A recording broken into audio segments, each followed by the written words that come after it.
Hello students, this is Sasikant sir welcoming you again to the online classes. This is lecture number 30 of statistics.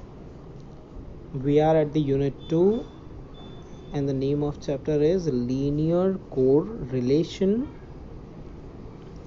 Now we are at the Spearman's rank correlation method and we have completed few sums based on the formula. Now today we are going to change the formula means why we are changing the formula, because there will be a slight twist in the sum. means जब किसी की value एक जैसी हो तो tie situation होती है.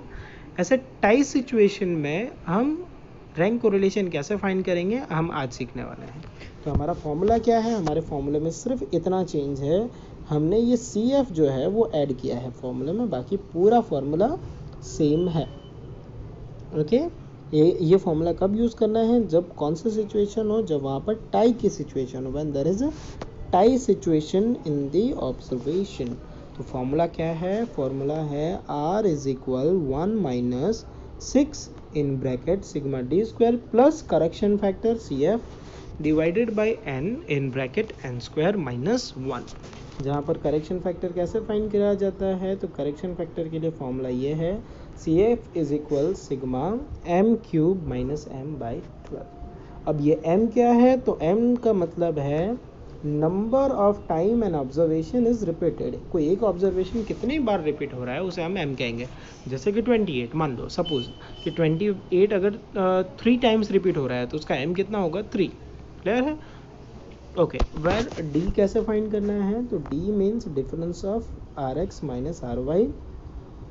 Sigma D square means sum of square of difference in the rank of x and y. ये आपको ऑलरेडी आता है, आपने लास्ट लेक्चर में ये सीखा हुआ है. तो चलते हैं आगे. इलस्ट्रेशन 22 आप देख रहे हो. To know the relation between understanding of a student in a subject of economics and their dancing skill, a sample of 8 students is taken and a test is conducted for them. The marks obtained are given below.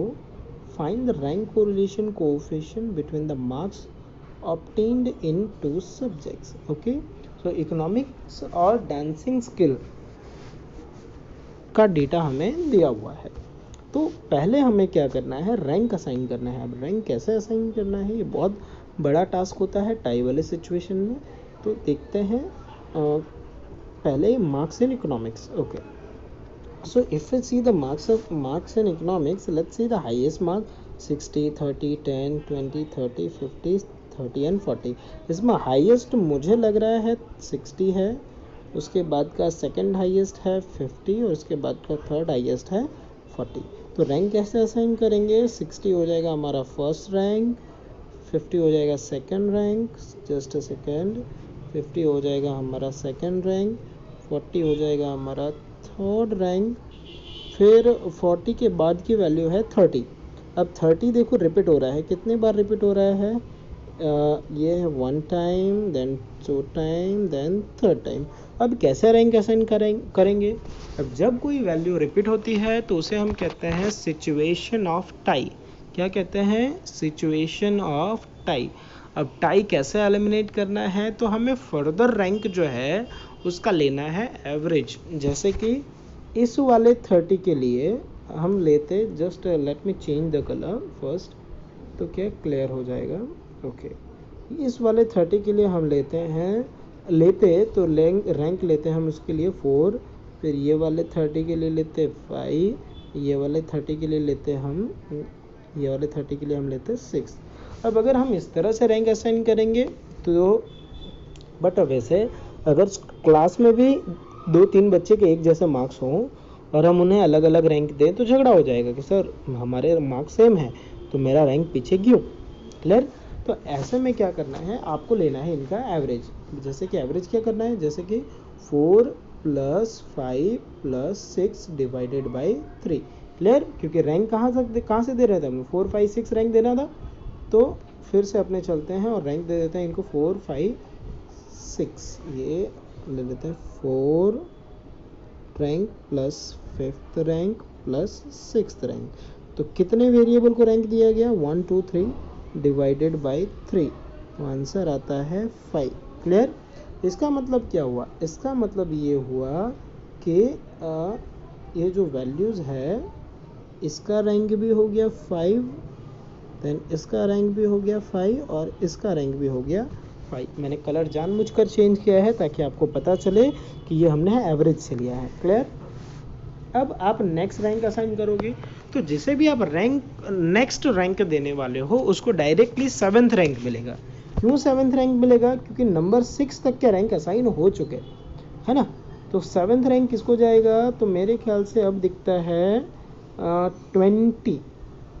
Okay, तो 20 जो है उसे मिलेगा 7th rank और 10 को मिलेगा 8th rank.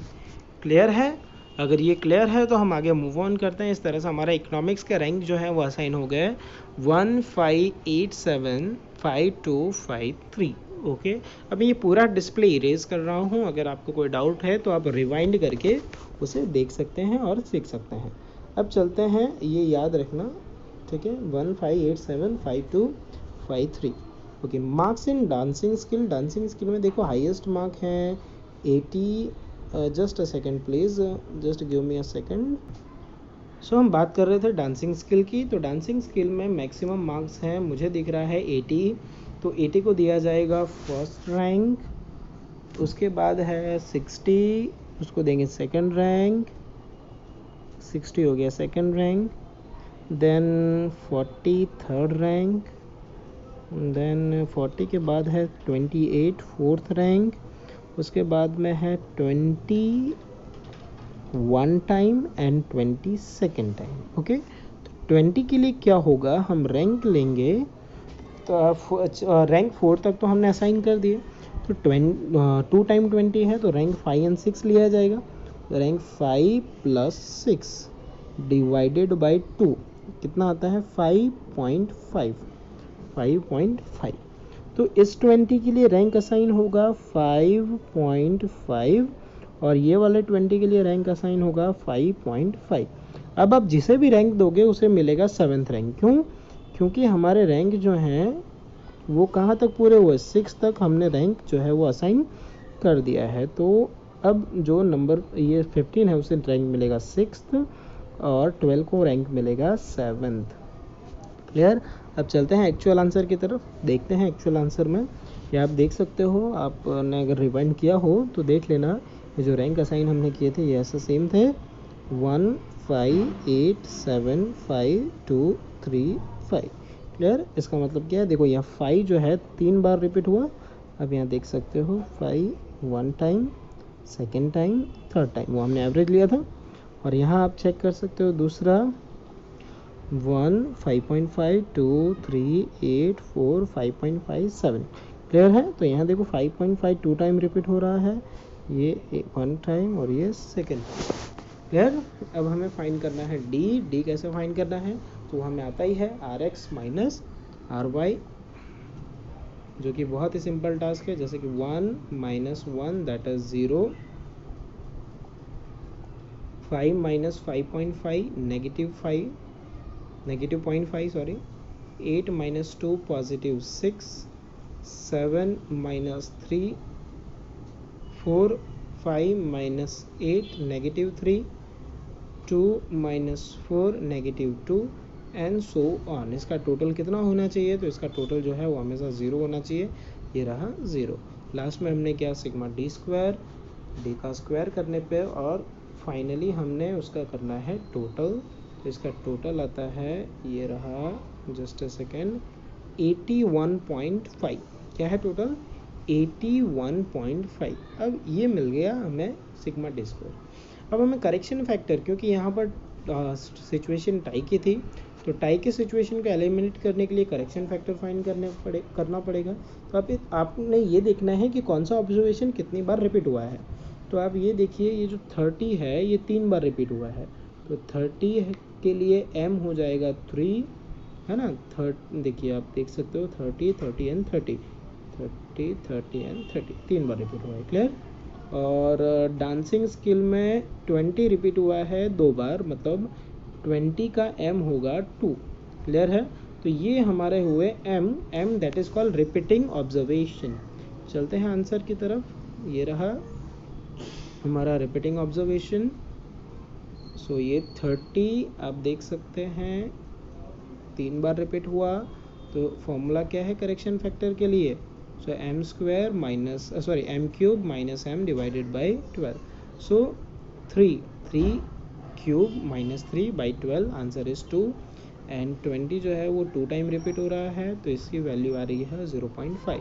So finally the correction factor the total of CF is 2.5, मतलब आपको ये 2 और 0.5 का करना है टोटल। Now it become 2.5। अब हमें फॉर्मूला लिखना है, उसमें वैल्यू सब्सटीट्यूट करनी है।